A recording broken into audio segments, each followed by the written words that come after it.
ಎಲ್ಲರಿಗೂ ನಮಸ್ಕಾರ. ಈಗ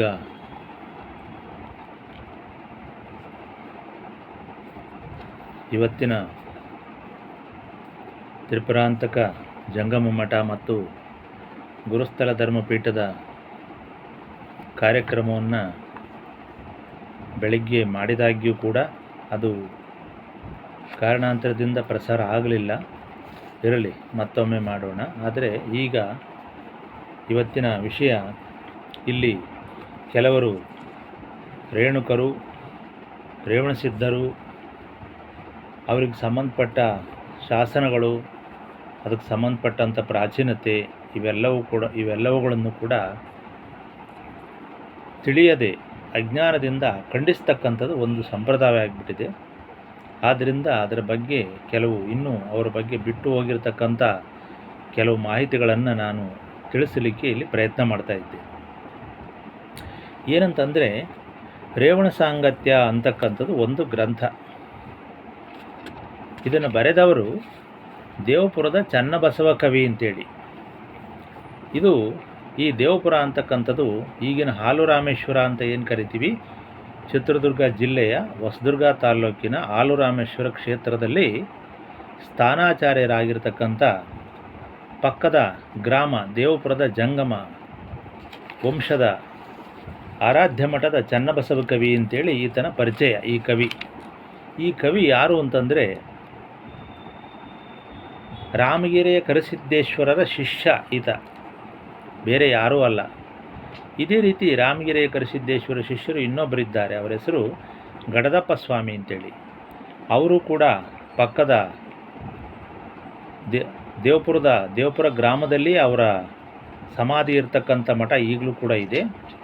ಆ ದೇವಪುರದಲ್ಲಿ ಈ ಕಲ್ಮಠದವರು ಅಂತಕ್ಕಂಥ ಭಾಳ ಪ್ರಾಚೀನ ಕಾಲದ ಅಲ್ಲಿ ಜಂಗಮರಿದ್ದಾರೆ. ಮತ್ತು ಆರಾಧ್ಯ ಮಠದ ಈ ಚನ್ನಬಸವ ಕವಿಯ ಮತ್ತು ಗಡದಪ್ಪ ಸ್ವಾಮಿಗಳ ಇಬ್ಬರ ವಂಶಸ್ಥರು ಕೂಡ ಅಲ್ಲಿದ್ದಾರೆ.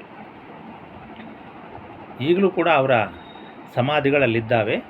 ಚನ್ನಬಸವ ಕವಿಯ ಸಮಾಧಿಯನ್ನು ಗುರುತಿಸಲಿಕ್ಕೆ ಸಾಧ್ಯವಾಗಿಲ್ಲ. ಆದರೆ ಗಡದಪ್ಪ ಗಡದಪ್ಪ ಕೂಡ ಕೃತಿಗಳನ್ನು ಬರೆದಿರ್ಬೋದು. ಅದ್ರ ಬಗ್ಗೆ ಕೆಲವು ಸಿಕ್ಕಿಲ್ಲ. ನಾನು ಅದ್ರ ಬಗ್ಗೆ ಇನ್ನೂ ಸಂಶೋಧನೆ ಮಾಡಲಿಕ್ಕೆ ಪ್ರಯತ್ನ ಮಾಡ್ತಾ ಇದ್ದೀನಿ. ಆದರೆ ಚನ್ನಬಸವ ಕವಿಯಂತೂ ಸಂಸ್ಕೃತ ಕವಿ.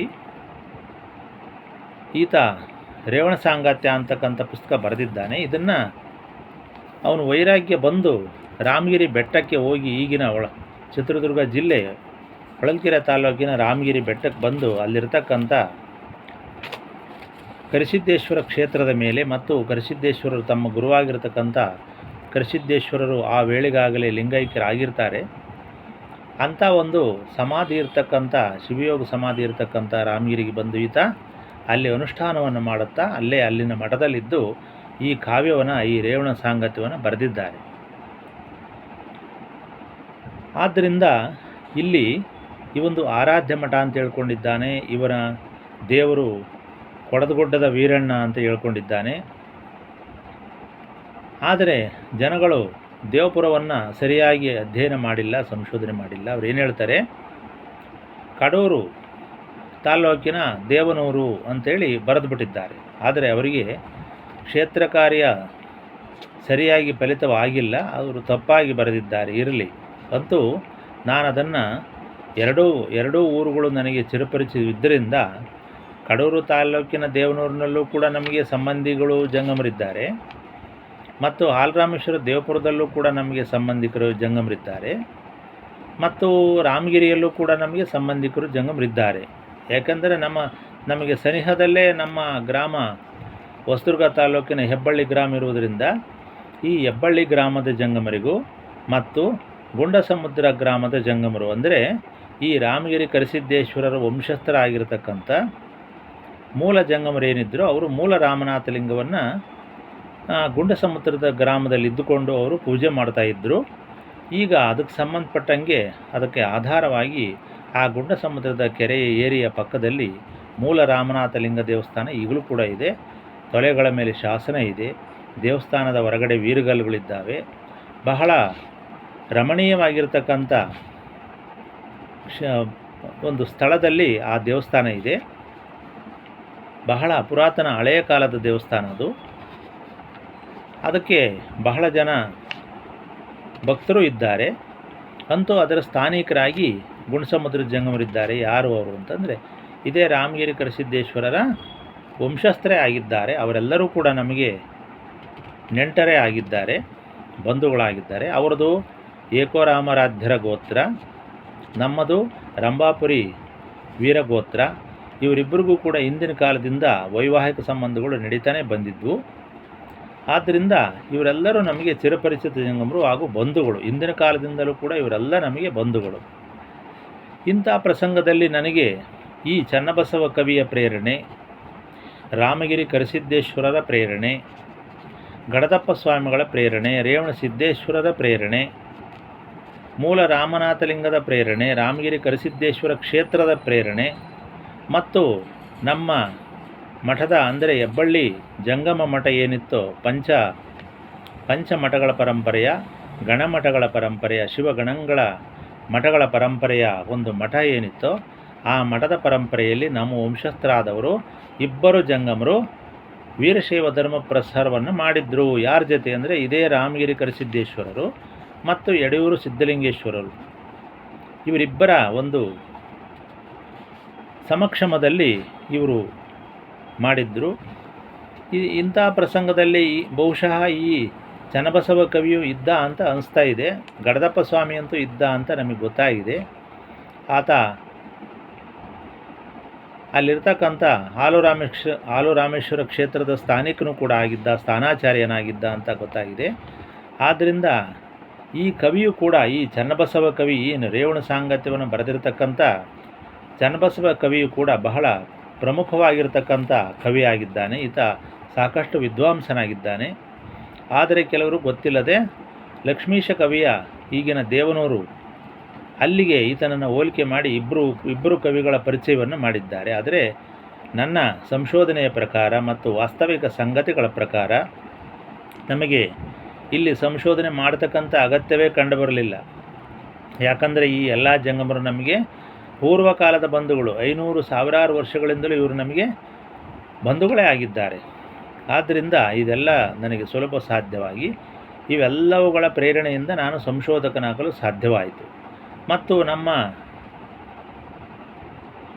ತಾಯಿಯ ತವರು ಮನೆ, ನಾನು ಮೊದಲೇ ಹೇಳ್ಕೊಂಡಂಗೆ ಆರನಹಳ್ಳಿಯ ಕೋಡಿಮಠ, ಅಲ್ಲಿಯೂ ಕೂಡ ಸಾಕಷ್ಟು ನನಗೆ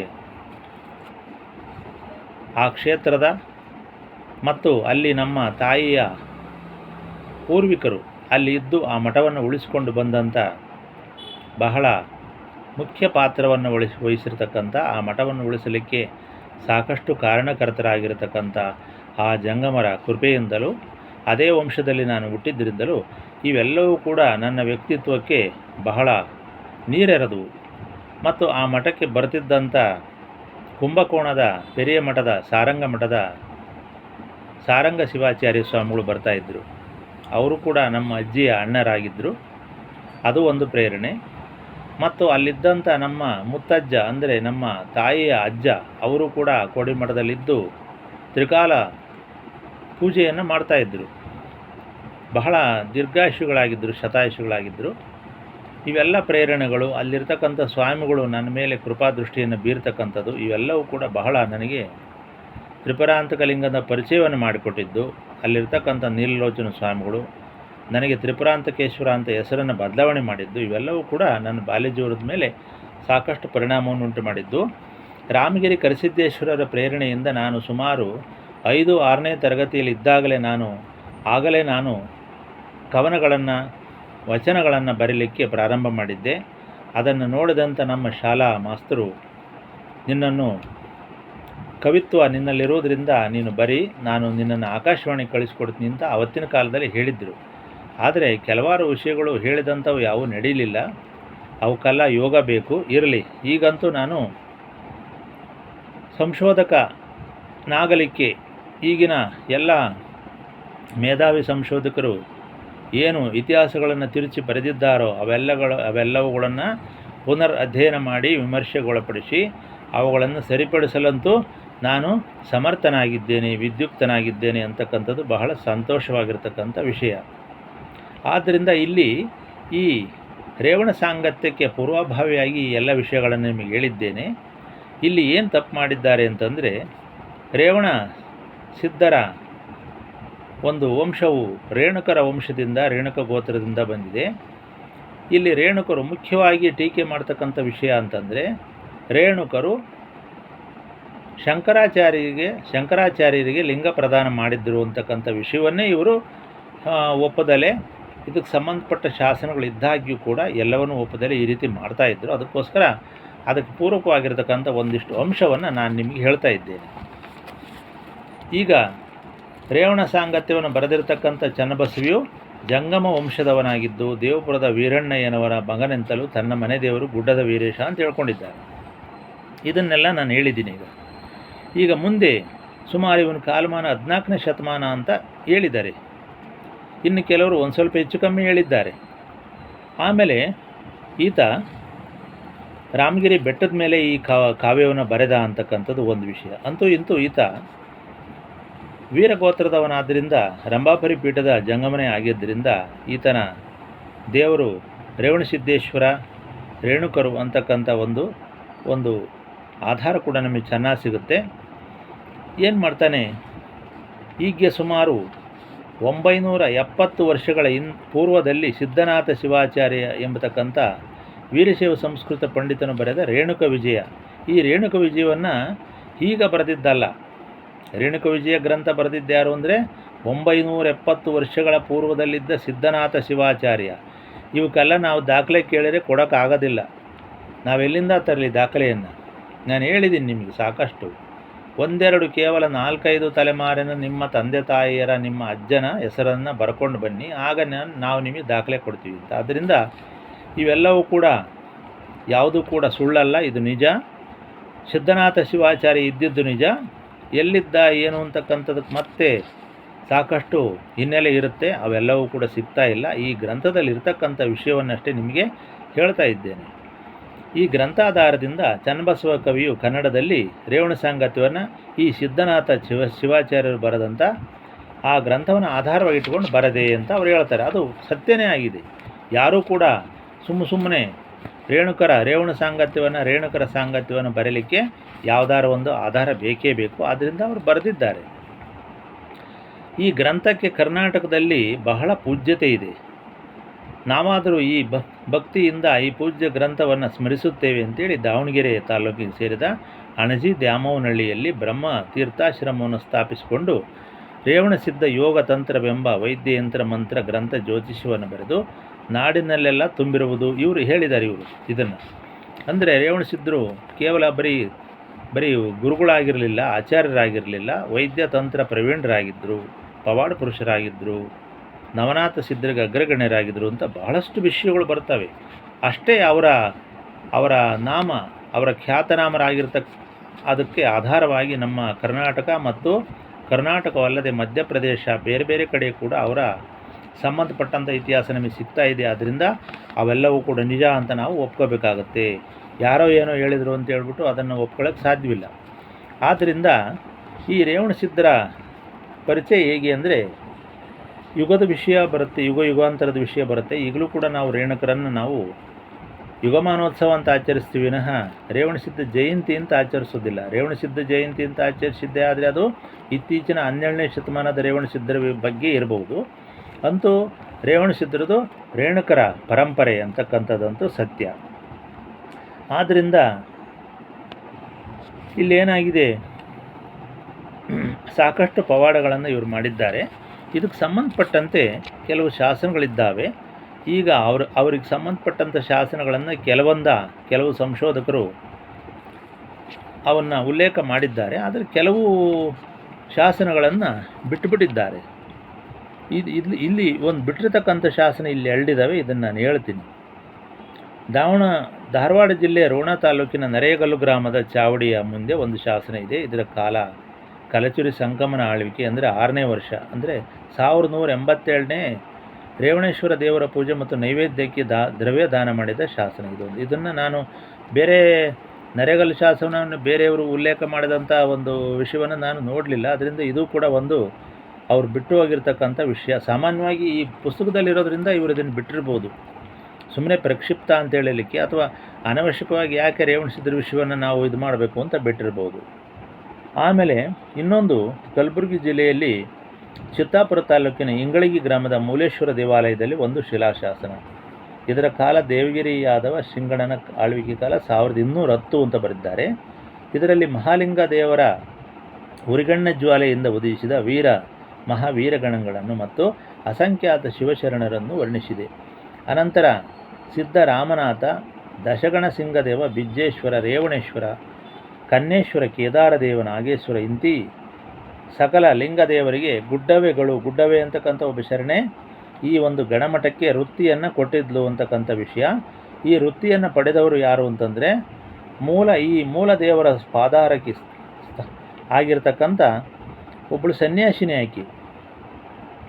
ಆವತ್ತಿನ ಕಾಲದಲ್ಲಿ ಆಕೆ ಇದೇ ಥರ ವಿಷಯ ಹಿರಿಯೂರಿನ ಅರಸೀಕೆರೆ ತಾಲೂಕಿನ ಹಿರಿಯೂರಿನ ಶಾಸನದಲ್ಲೂ ಕೂಡ ಕಂಡನಂಬಿ, ಕುಂಜನಂಬಿ ಅಂತಕ್ಕಂಥ ಒಂದು ಇದರಲ್ಲಿ 1200 ಚಿಲ್ಲರೆ ಇದೇ ಕಾಲಮಾನ ಶಾಸನದ ಅಲ್ಲೂ ಒಬ್ಬಳು ಸನ್ಯಾಸಿನಿ ಇರ್ತಾಳೆ. ಆಕೆಯನ್ನು ಕೂಡ ಹಿಂದಿನ ಕಾಲದ ಶರಣೆ ಅಂತ ಕರೆದಿದ್ದಾರೆ. ಅದೇ ರೀತಿ ಈಕೆನೂ ಇರಬಹುದು. ಅಂತೂ ಆಕೆಯ ಹೆಸರು ಬಲವ್ವೆ ಅಂತೇಳಿ. ಈಕೆ ಈ ಗಣಮಠಕ್ಕೆ ವೃತ್ತಿಯನ್ನು ಕೊಟ್ಟಿದ್ದಾಳೆ. ಇದು ಕೂಡ ಒಂದು ಶಾಸನ. ಅದಾದ ನಂತರ ರೇವಣಸಿದ್ಧರು ಹಲವಾರು ಜನ ಇದ್ದಾರೆ ಅಂತಕ್ಕಂಥ ವಿಷಯನೂ ಕೂಡ ಇದೆ. ಮತ್ತು ಇಲ್ಲಿ ಇವರಿಗೆ ಸಂಬಂಧಪಟ್ಟಂಥ ಒಂದು ಹಳೆಯ ಶಾಸನ ಕೂಡ ಇದೆ. ಅದು ಸುಮಾರು 7ನೇ ಶತಮಾನದ್ದು ಅಂತೇಳಿ ಹೇಳಿದ್ದಾರೆ. ಅದು ಯಾವ ಊರಿನ ಶಾಸನ ಅಂದರೆ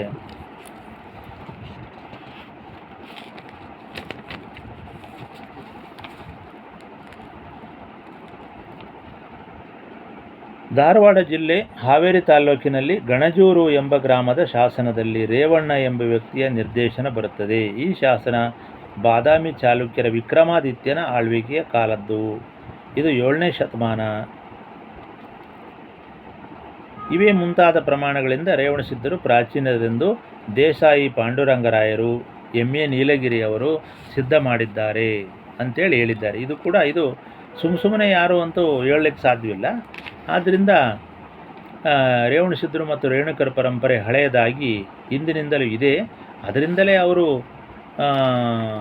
ಶಂಕರಾಚಾರ್ಯರಿಗೆ ಲಿಂಗ ಪ್ರಧಾನವನ್ನು, ಶಿವತತ್ವವನ್ನು ಉಪದೇಶ ಮಾಡಿರ್ಬೋದು. ಅದಕ್ಕೆ ಸಂಬಂಧಪಟ್ಟಂಗೆ ಶಿವಗಂಗೆ ಬೆಟ್ಟದಲ್ಲೂ ಕೂಡ ಒಂದು ಶಂಕರ ಮಠ ಇದೆ ಮತ್ತು ರೇವಣಸಿದ್ಧರ ವಾಸಸ್ಥಾನ ಇದೆ ಅಂತಕ್ಕಂಥ ವಿಷಯ. ಇವೆಲ್ಲವೂ ವಿಷಯ ಕೂಡ ಬಹಳ ಸಂಶೋಧನೆ ಯೋಗ್ಯವಾಗಿರತಕ್ಕಂಥ ವಿಷಯಗಳು.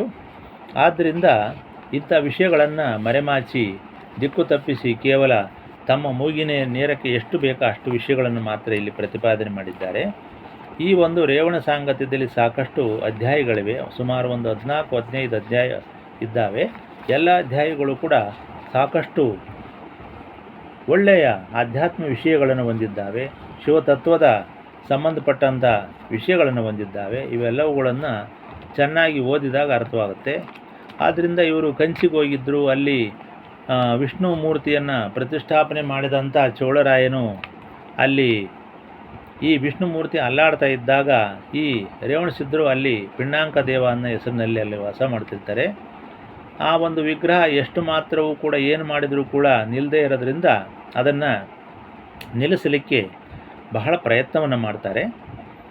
ಆಗ ಅದು ಅಸಾಧ್ಯವಾಗಿ ಹೋದಾಗ ಈ ರೇವಣಸಿದ್ಧರನ್ನು, ಪಿಣ್ಣಾಂಕ ಸಿದ್ಧರನ್ನು ಕರೆದು ಇವರಿಂದ ಪ್ರತಿಷ್ಠಾಪನೆ ಮಾಡ್ತಾರೆ. ಅಲ್ಲಿ ಶಿವತತ್ವ ಮತ್ತು ವಿಷ್ಣು ತತ್ವಗಳ ವಿಷಯದಲ್ಲಿ ನಾದ, ಬಿಂದು, ಕಳೆ ಅಂತಕ್ಕಂಥ ವಿಷಯದಲ್ಲಿ ಬಹಳ ಶಿವತತ್ವದ ಬಹಳ ಸ್ವಾರಸ್ಯಕರವಾಗಿರ್ತಕ್ಕಂಥ ಸಂಗತಿಯನ್ನು ವಿಷ್ಣು ಹೆಣ್ಣು ಅಂತೇಳಿ ಹೇಳಲಿಕ್ಕೆ, ಶಿವ ಪುರುಷ ಅಂತ ಹೇಳಲಿಕ್ಕೆ, ಮತ್ತು ಪುರುಷನ ರೇತಸ್ಸಿನಿಂದ ಸ್ತ್ರೀಯ ಸ್ತಂಭನವನ್ನು ನಿಲ್ಲಿಸಬಹುದು ಅಂತಕ್ಕಂಥ ಒಂದು ವಾಸ್ತವಿಕ ಸಂಗತಿಯನ್ನು ರೇವಣಸಿದ್ಧರು ಅಂಥ ಪವಾಡವನ್ನು ಮಾಡಿ ತೋರಿಸಿದ್ದಾರೆ. ಇಂಥ ವಿಷಯವೂ ಕೂಡ ಇದರಲ್ಲಿದೆ.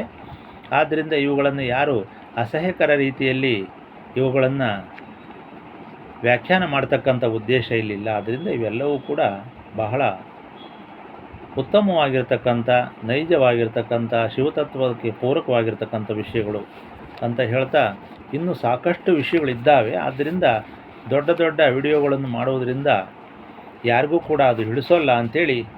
ಮತ್ತು ಈ ಸಿದ್ಧಾಂತ ಶಿಖಾಮಣಿಯ ವಿಷಯ ಒಂದು ಬಂದಾಗ, ಸಿದ್ಧಾಂತ ಶಿಖಾಮಣಿಯ ಒಂದು ಭಾಷ್ಯವನ್ನು ಅಥವಾ ಉಜ್ಜನೀಶ್ವರನು ಬರೆದಂಥ ಅದರ ಭಾಷ್ಯ ಮತ್ತು ಅದಕ್ಕೆ ಸಂಬಂಧಪಟ್ಟಂಥ ಒಂದು ಹಸ್ತಪ್ರತಿ ರಾಮಗಿರಿ ಕರಿಸಿದ್ದೇಶ್ವರರ ಮಠದಲ್ಲೇ ಸಿಕ್ತು ಅಂತಕ್ಕಂಥದ್ದು ಇದಕ್ಕೆ ಸಂಬಂಧಪಟ್ಟಂಥ ಪೂರಕ ವಿಚಾರ.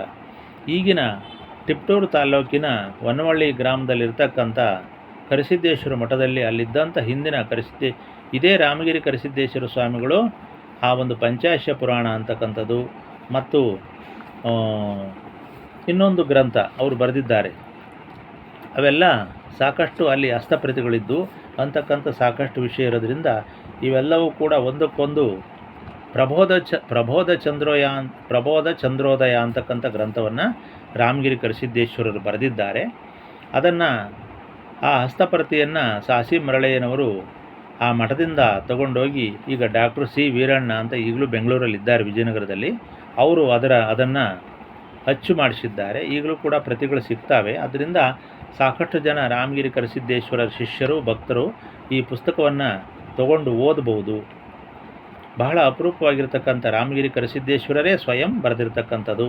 ಮತ್ತು ಈ ರೇವಣ ಸಾಂಗತ್ಯ ಕೂಡ ರಾಮಗಿರಿ ಕರಿಸಿದ್ದೇಶ್ವರರ ಶಿಷ್ಯರಾಗಿರ್ತಕ್ಕಂಥ ದೇವಪುರದ ಚನ್ನಬಸವ ಕವಿ ಬರೆದಿರ್ತಕ್ಕಂಥದ್ದು.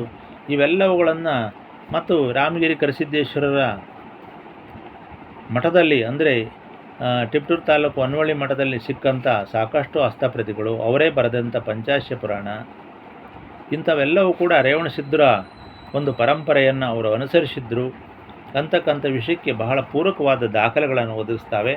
ಆದರೆ ಅದೃಷ್ಟವಶಾತ್ ಯಾರೂ ಕೂಡ ಈ ಕೆಲಸವನ್ನು ಮಾಡ್ತಾ ಇಲ್ಲ. ಆದ್ದರಿಂದ ನಾನು ಈ ಕೆಲಸವನ್ನು ಮಾಡಿದ್ರಿಂದ ನನಗೆ ಒಂದು ರೀತಿ ಸಮಾಧಾನ, ಸಾರ್ಥಕ ಭಾವನೆ ಇದೆ ಅಂತೇಳಿ ಸಮಾಜದ ಮುಂದೆ ಈ ಒಂದು ವಿಷಯವನ್ನು ನಿವೇದಿಸಿಕೊಂಡಿದ್ದೇನೆ.